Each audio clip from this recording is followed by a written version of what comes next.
Using our selections feature, you can let clients choose their options up front for more accurate pricing, improved organization, and allow clients to instantly see how those decisions impact pricing.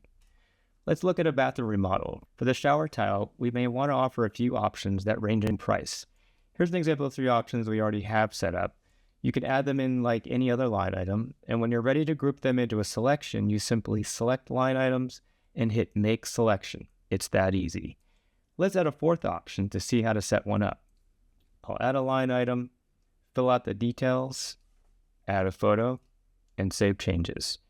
You'll see the 4th option added. We'll do the same thing for floor tile, allowing the client to make their choice based on style and budget.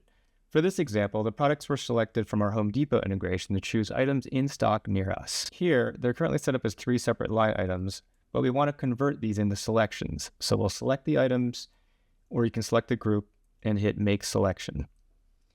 After you've set up your selections, you can preview them. Now we'll send the estimate with selection options to the client. When they open the estimate, they'll see all the line items, a summary, and details.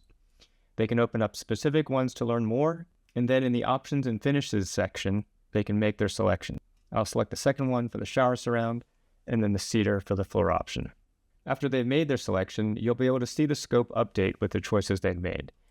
We hope this walkthrough of selections was helpful to create more accurate estimates and to run jobs smoother. So try it out on your next project.